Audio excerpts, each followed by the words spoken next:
How do we get to the point where we get the Warriors and Jimmy Butler on the roster going down to Houston? That's where we are right now in today's NBA. Warriors back into a back-to-back. So the Rockets. Rockets are like 6.5 tonight, Chelsea. Rockets are minus 250. Warriors are 2-1. Total is 216.5. And, of course, you spell Rockets, R-O-K-K-E-T-T-Z. Rockets. Where are you going to go here? That's kind of a swaggy spelling, though. I kind of like that. The Rockets with a Z. After all that. Maybe they should use that for the City Connect uniforms that they like to do in the NBA. Okay, so the hypothesis for me was, okay, both these teams are coming off a back-to-back. But if you have an old team, this feels like a spot where you wouldn't pick the old team. You know, back-to-backs are obviously more grueling. It takes a lot of effort. And sometimes, superstars just don't want to put it in. I'm not saying that about the Warriors. I'm saying that in general. Right. But then I checked. The Warriors, they've been all right on no rest this season. 4-5 on back-to-backs. Houston, you look at them, they're 5-6. So when you have that type of hypothesis, I still think it's going to be the case. And that's probably why the line is 6.5. Because Houston's been really good at home this season. They've been really good as favorites. But I don't know. I feel like there's one missing piece of the puzzle here, but I would lean towards the Rockets. I'm trying to decide. I don't know. I kind of like the Warriors here. I'm not huge on this game. I really think that last night the Warriors got done in by Kyrie Irving just being superlative and having one of those signature games where he does everything. He's playing all the minutes. He's doing everything. This is a tough one. I feel like this number is just a touch too big. I'm really buying in on what I've seen from Jimmy Butler and the Warriors, and they are a different team. They're older, of course, but I feel like he fits that offense so well. Again, back end of a back-to-back for both teams, so no real advantage one way or the other. And the Warriors are going from Dallas to Houston. That's a puddle jumper. That's really quick. The Rockets, I feel like, miss Fred VanVleet quite a bit because of his defense, a very physical defender. So, you know what? I'll go on the other side. Not an official play, but I'll take Warriors and the money, or the number, I should say. Thunder at the Timberwolves tonight, Chelsea. The Thunder laying 7.5. The Thunder minus 300. T-Wolves are plus 240. Your total is 222.5. Let me read your mind here. You like me like the Thunder minus the points.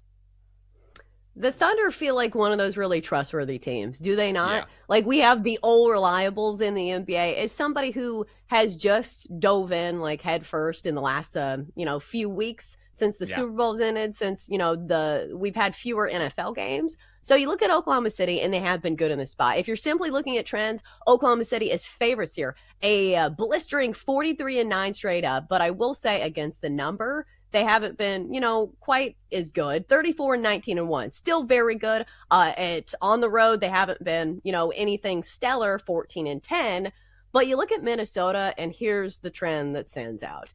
Okay. Against the spread at home, 8-20. That is not good. But I will say this: in a lot of those games, they were favorites. So maybe this is a different situation when they're getting a lot of points against a really good Oklahoma City team. But still, I don't know. It's hard for me to fade Oklahoma City. They feel like one of old reliables in the NBA. So I think I will go that direction. This line's even moved from 7.5 to 8 in some places. So, Jenks, you're right. I am on the Thunder.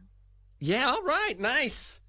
We're in synchronicity. Yeah, I'm with you here, and I just feel like the Thunder have been on such a roll recently, and not just recently. I mean, there's a reason why this team is the favorite to win the Western Conference, one of the favorites to win the NBA title, and they just got Chet Holmgren back a few games ago. I know that there's always a sabotage factor of the fact that the number just gets to the point where it's just untenable, right? But, man, if you look at what the Thunder have done, Chelsea, they've won 6 straight by an average of more than 25 points per game. Yeah. That's because there's some – now, if you look into the numbers, part of that is they've had some monster blowouts, but still, talking myself into the Thunder, might just play that tonight. Heat at the Mavericks. We're talking about a back-to-back for the Warriors, back-to-back for the Rockets, back-to-back for the Mavericks as well. The Heat are laying 1.5. The Heat are minus 125. The Mavs are plus 105. The total is 221.5. And we were talking about how despite Luka being traded away, the Mavs have actually been pretty feisty and covering the number quite a bit, even without him.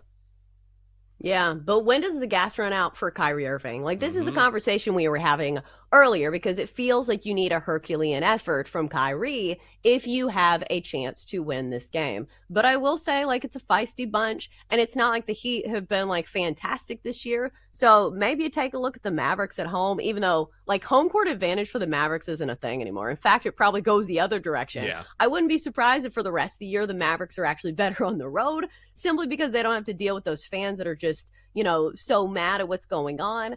I don't know. I would lean towards the Mavericks, but again, game basically pick 'em. I don't think I'm playing this one. I'm not either. I really don't like this game. I guess I would roll with the Mavs, but you're absolutely right. I know we were discussing it earlier in the show, but Kyrie Irving is just a man. He's just a man. He can only do so much. And honestly, there's just too many questions on either side, right? Because, okay, can Kyrie Irving sustain this? And then conversely, the Heat giving away Jimmy Butler, they're still trying to work Andrew Wiggins into the lineup. And I think he's been criminally underrated for a long time. Even Steve Kerr said after the trade, look, we don't win our most recent NBA championship without Andrew Wiggins in the lineup. So he's a very solid NBA player. I think he adds a lot to that Heat lineup and some versatility there. So until they work him in, I don't know.